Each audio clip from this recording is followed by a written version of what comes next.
semangat untuk memulai perkuliahan ini, belajar hari ini. Sebelum kita memulai kuliahan, siapa yang bertugas untuk memimpin dalam doa? Baik. Mari kita berdoa. Tuhan, terima kasih Tuhan atas berkat pada hari ini Tuhan. Kami mau mulai pelajaran kelas tambahan Tuhan. Berkati kami Tuhan, dan juga Bapak ini juga benar mengajar Tuhan.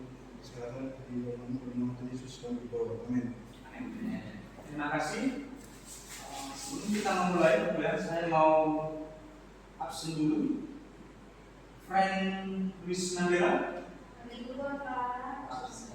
Natal yang baru sendiri. Gresian Pasaribu. Milka Natalia baru sendiri. Baik. Sekarang saja yang hadir, saya pikir itu akan tidak memorang sama kita belajar. Baik, materi perkuliahan kita, sebagaimana saya sampaikan sebelumnya, bahwa hari ini kita akan belajar apologetika Kristen. Sebelum saya masuk kepada materi, saya ingin menyampaikan ini bahwa capaian pembelajaran yang ditetapkan oleh Prodi untuk mata kuliah ini adalah mampu berpikir kritis tentang landasan filosofis, teologis, dan menjadi dasar dalam pengajaran dan pelayanan di sekolah dan gereja serta masyarakat. Capaian mata kuliah dalam pengertian maksudnya, setelah selesai mengikuti perkuliahan ini, kemampuan yang diharapkan dari saudara-saudara sekalian mahasiswa adalah mampu menganalisis urgensi dan filosofis apologetika Kristen dengan mengeksplorasi ayat-ayat Alkitab untuk menjelaskan maksud dan tujuan berapologetika di tengah masyarakat Indonesia yang plural, yang turut serta menjaga kesatuan bangsa dengan menjelaskan posisi umat Kristen. Artinya ketika kita berapologetika, itu bukan untuk berdebat, itu bukan untuk membuat orang lain tanpa bodoh, itu bukan membuat orang lain merasa bahwa apa yang dia pegang selama ini ternyata buruk.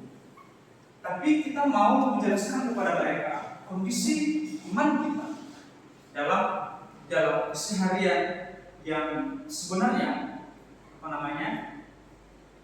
kita perlu menjelaskan apa yang kita imani kepada orang lain. Baik, saya langsung saja. Saya akan ke pengertian terlebih dahulu. Ada yang pernah mendengarkan apologetika di sini? Apa ada yang pernah? Boleh disampaikan apa kira-kira yang ditangkap kalau mendengar kata apologetika? Kalau mendengar kata apologetika berarti kita mempertahankan iman kita. Oke, mempertahankan iman kita. Ada yang lain? Ada yang lain? Oke. Sering sekali kita mendengarkan tentang apologetika sebenarnya, ya. Kalau saudara mengikuti misalnya tokoh-tokoh di Indonesia, ada yang kenal Deki Ngadas, ketua STT Batam, tidak ada? Kenal? Ada kenal di sini pendeta Jakob? Apa ya? Jakob Nahwai. Kenal? Jakob Nahwai dari DBI apa? Mawar Saro. Ada yang kenal pendeta Esra Soro? Pendeta Esra Soro tidak ada. Ada yang kenal Bambang Nursena?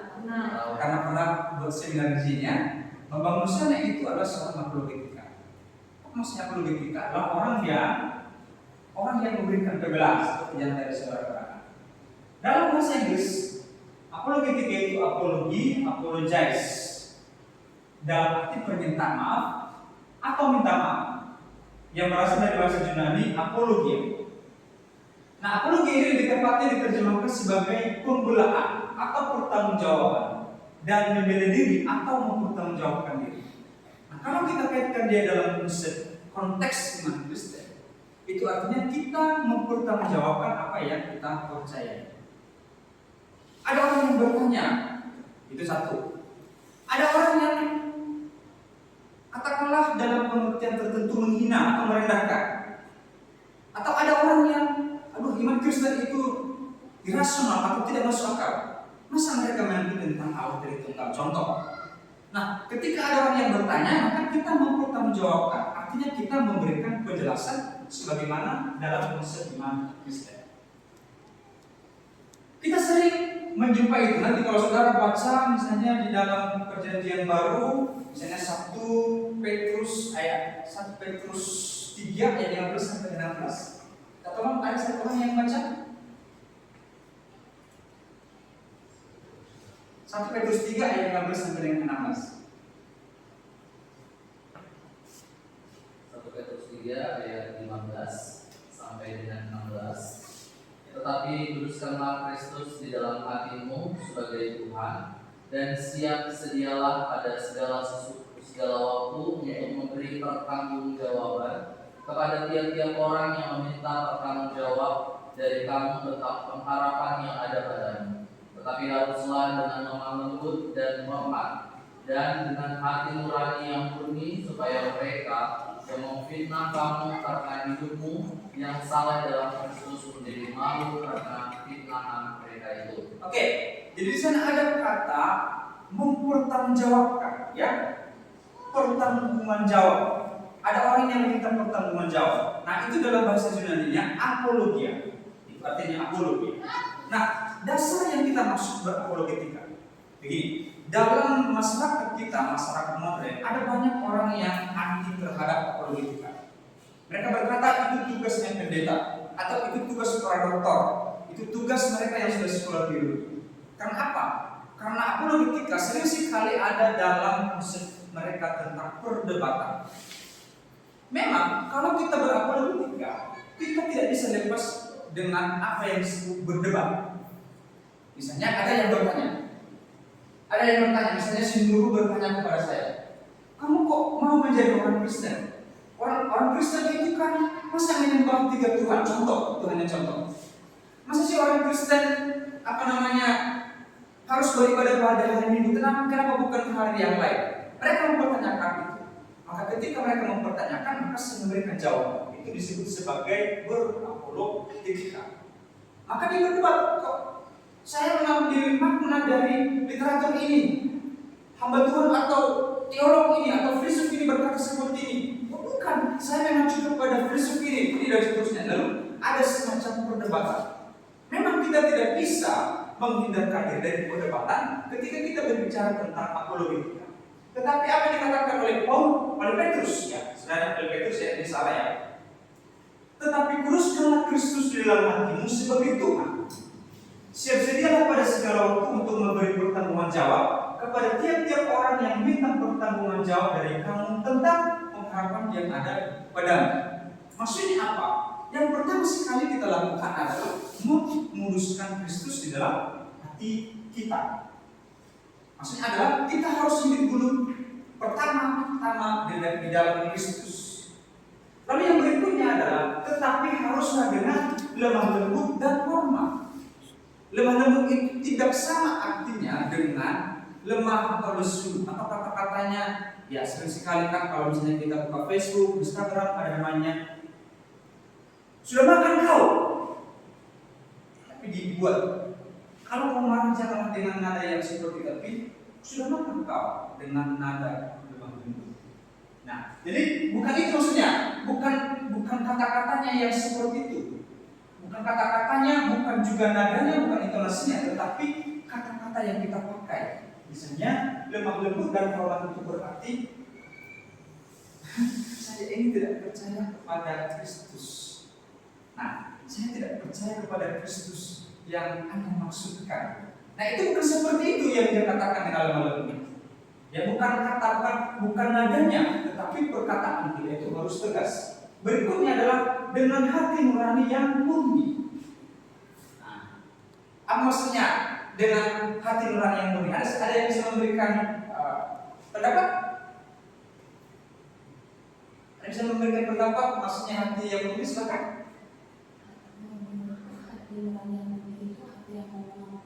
Hati yang mau mengampuni.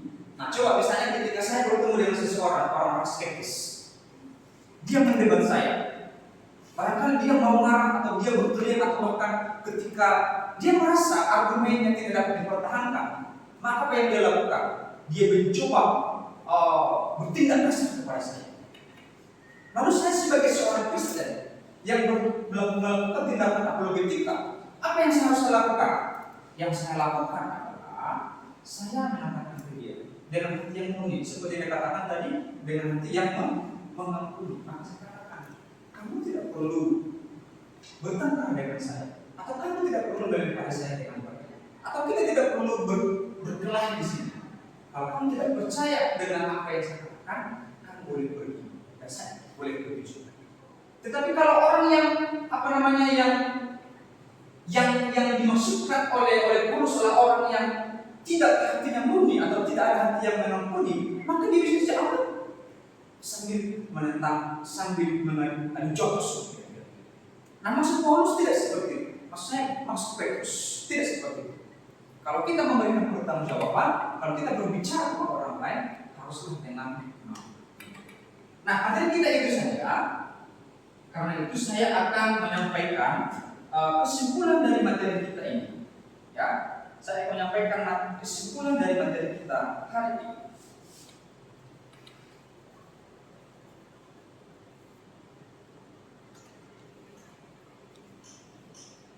Ya.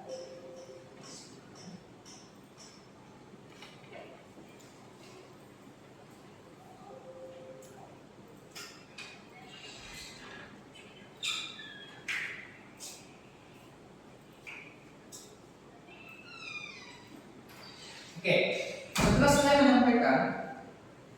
menyampaikan materi dari awal sampai penghujung perkuliahan ini, saya memberikan kesimpulan. Apologetika bukan terlibat dalam debat kusir, ya, tetapi bagaimana kita memberikan jawaban kepada mereka yang skeptis. Skeptis artinya meragukan iman Kristen dengan sikap lemah lembut dan hormat. Dan dengan hati nurani yang murni, sesuai dengan apa yang dikatakan oleh Petrus dalam 1 Petrus 3 ayat 15 sampai 16. Kenapa saya katakan demikian? Karena kita hidup dalam negara Indonesia yang plural atau majemuk. Kita bertemu dengan orang-orang yang tidak sepercaya dengan kita. Mereka memiliki iman yang berbeda, kita memiliki iman yang berbeda. Tetapi ketika saya katakan atau ketika kita belajar apologetika, itu bukan berarti kita mau membuat mereka terlihat bodoh.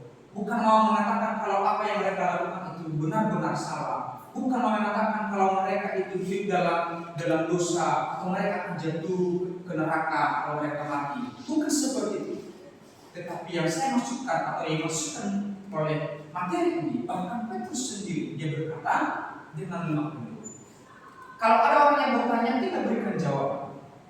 Itulah indahnya dalam hidup kita di negara Indonesia. Kita bisa hidup berdampingan dengan siapapun tanpa ada sekat-sekat agama, tanpa mempersoalkan hati dan pikiran mereka yang tertuju kepada Allah yang mereka percaya. Nah, kiranya dengan materi ini kita bisa hidup berdampingan dengan semua orang. Kita tetap bisa menghidupi nilai-nilai Kristiani kita, sambil kita bisa menjalin kerjasama hubungan yang harmonis dengan sama kita dari berbagai latar belakang kepercayaan. Kiranya Tuhan memberkati kita. Salam.